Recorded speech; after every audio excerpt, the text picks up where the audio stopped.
Assalamualaikum warahmatullahi wabarakatuh. Alhamdulillahirabbil alamin. Wahdahu wassalatu wassalamu ala asrofil anbiya'i wal mursalin wa ala alihi washabbihi ajmain.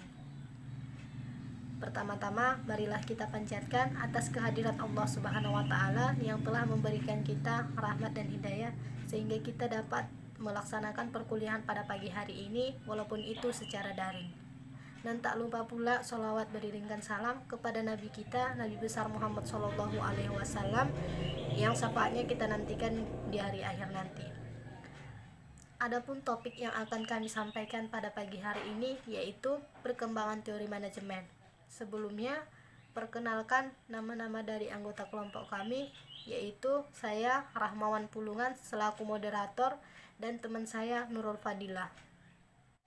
Adapun rangkaian yang akan kita lewati yaitu yang pertama sesi pembukaan, yang kedua sesi penyampaian materi, dan yang ketiga sesi penutup. Baiklah, langsung saja kita kepada sesi yang kedua yaitu sesi penyampaian materi. Materi pertama akan dijelaskan oleh Nurul Fadilah. Baiklah, pertama saya akan menjelaskan tentang pengertian dari manajemen.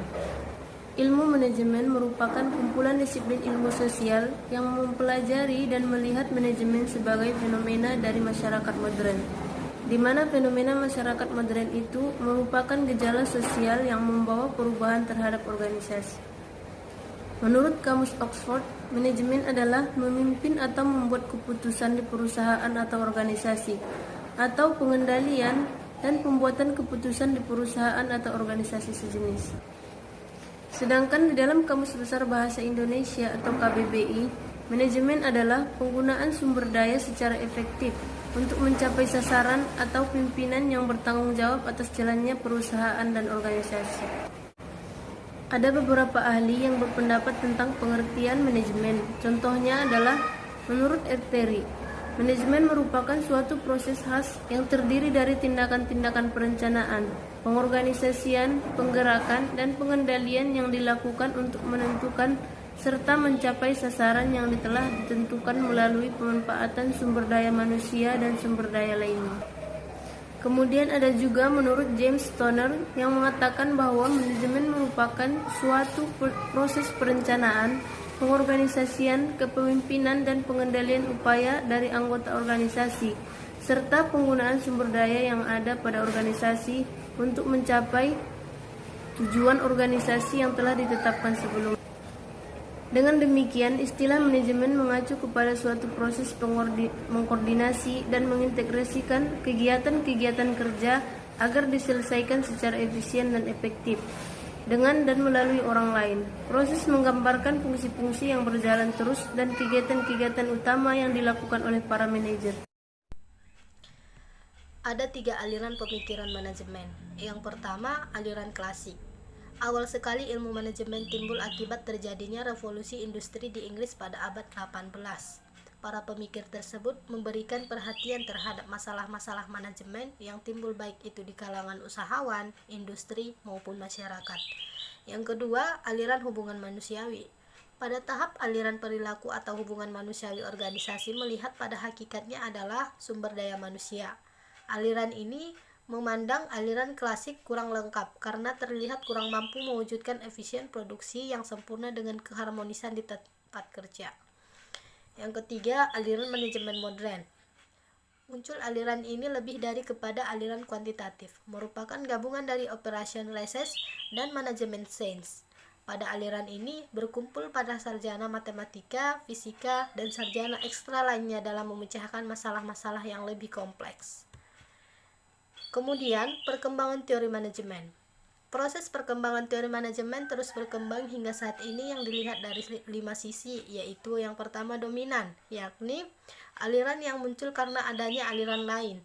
Yang kedua, divergensi, yaitu di mana ketiga aliran masing-masing berkembang sendiri-sendiri tanpa memanfaatkan pandangan aliran-aliran lainnya. Yang ketiga, konvergensi, yang menampilkan aliran dalam satu bentuk yang sama sehingga batas antara aliran menjadi kabur. Yang keempat, sintesis, berupa pengembangan menyeluruh yang lebih bersifat integrasi dari aliran-aliran seperti yang kemudian tampil dalam pendekatan sistem dan kontingensi. Dan yang terakhir, proliferasi merupakan bentuk perkembangan teori manajemen dengan munculnya teori-teori manajemen yang baru yang memusatkan perhatian kepada satu permasalahan manajemen tertentu. Perkembangan teori manajemen dimulai dari teori manajemen klasik dengan pemikiran manajemen ilmiah dari Taylor dan teori organisasi klasik dari Mayo.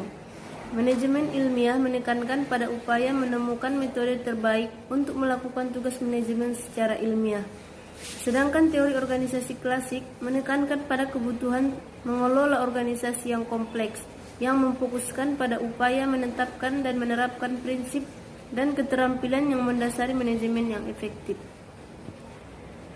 Perkembangan yang memberi fokus yang sangat berbeda dari teori manajemen klasik disebut teori manajemen neoklasik, yang ditandai dengan perubahan fokus manajemen yang lebih menekankan pada perilaku, baik pada perilaku manusia maupun perilaku organisasi.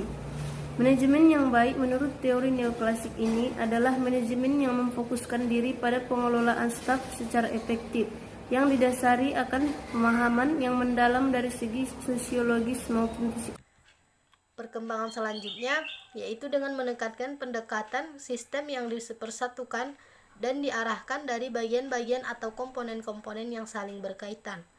Namun saat ini penerapan manajemen didasarkan pada pendekatan kontingensi yang memadukan antara aliran ilmiah dengan perilaku dalam suatu sistem yang diterapkan menurut situasi dan lingkungan yang dihadapi. Terima kasih kepada teman-teman yang sudah menonton video presentasi kami. Semoga bermanfaat bagi kita semua. Saya akhiri dengan salam. Assalamualaikum warahmatullahi wabarakatuh.